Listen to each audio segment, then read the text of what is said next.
tardes, maestro. Le voy a presentar a los integrantes del equipo. Comenzamos por mí, Hanna Pereira. Sus integrantes son Luis Medina, Eduardo Aque, Mauricio Domínguez y Bianca Jimena.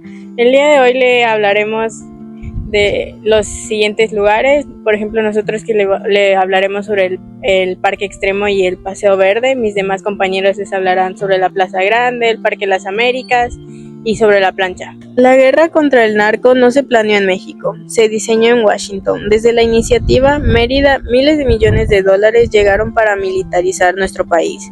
El resultado fueron más armas, más helicópteros, más soldados, pero también más violencia. Las armas con las que se mata en México muchas veces vienen de Estados Unidos. ¿Quién las permite? El mismo sistema que dice combatir al crimen. Más que frenar el narcotráfico, lo ha documentado y tolerado. Protegió a capos, negoció con carteles, usó a México como campo de guerra. Mientras tanto, los muertos son nuestros, los desaparecidos son nuestros y la desconfianza también es nuestra, porque cuando la política exterior se basa en intereses, la vida humana se vuelve un daño colateral. Los intereses internacionales han influido en la política interna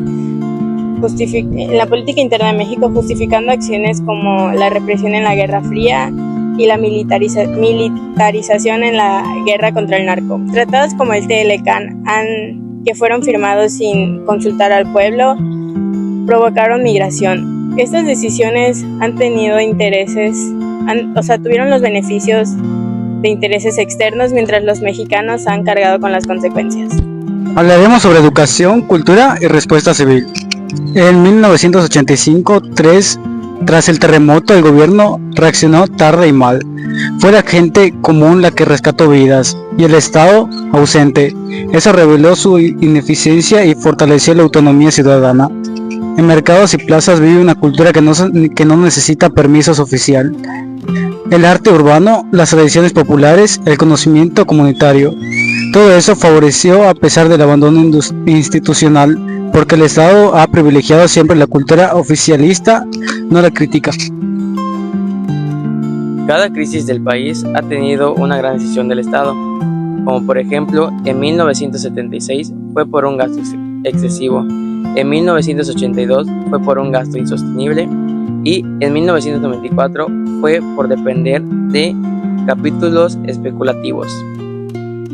El narcotráfico no solo es una violencia, es un negocio, y como todo negocio grande en México, no opera sin complicidad. Durante décadas el Estado ha jugado un doble papel, combatir con el narco mientras lo protege. En los 70s el PRI usaba a las policías federales para controlar territorios. En los 90 las redes de narcotráfico crecieron con protección política y en 2006, con Calderón, empezó la guerra contra el narco.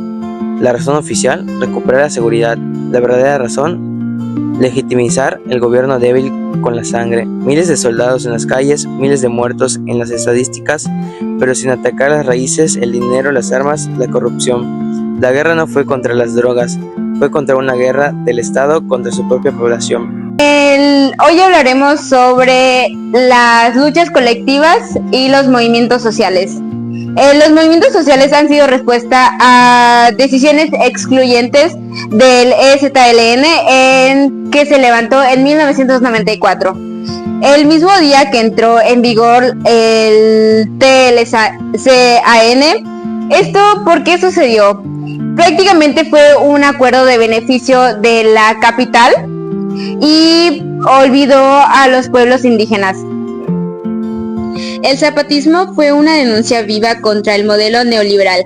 El hashtag Yo Soy 132 o Yo Soy 132 fue un movimiento estudiantil y social surgido en México en 2012, que marcó un movimiento clave en la participación política juvenil y en la crítica al sistema mediático y electoral del país. Nació por la manipulación mediática en campañas políticas. Las marchas feministas exigen justicia por el Estado que ha fallado en protegerlas. La protesta es el lenguaje de los que no tienen voz en las instituciones. Y cada vez que el Estado cierra una puerta, el pueblo abre la plaza.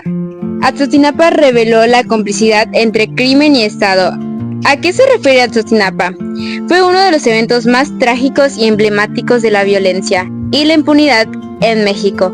La desaparición forzada de 43 estudiantes normalistas de la Escuela Normal Rural Raúl Isidro Burgos de Ayotzinapa, Guerrero, ocurrida entre el 26 y 27 de septiembre de 2014. Ahora vamos con un tema político y presidencial en México. En 1966 en México ocurrió un hecho. El único candidato presidencial era José López Portillo. ¿Y esto por qué? Era porque el PRI usaba el sistema electoral como una fachada. Esto no era una democracia, era un control absoluto. Ahora, en 1988, Cuauhtémoc Cárdenas decide desafiar este control. Ahora, ¿por qué cayeron en la noche de las elecciones? Porque no quisieron perder el control total que tenían. Entonces esta amenaza fue la respuesta a la amenaza de alternancia. Puso eliminar los privilegios y la corrupción. ¿Cuál fue la respuesta del Estado profundo? Preguntarán. La respuesta más sencilla fue silenciarlo. Entre 1976 y 2022, el poder en México ha causado la memoria como herramienta política, desde el dominio del PRI hasta la alternancia partidista y llamada Cuarta Transformación. Los gobiernos han reinterpretado el pasado para justificar sus acciones, legitimar su autoridad y construir un nuevo relato nacional. Palabras, fueron acciones que lograron para combatir esto. Esto hay que defenderlo y no apoyarlo en sí. Por lo que hay que construir un México libre y con futuro.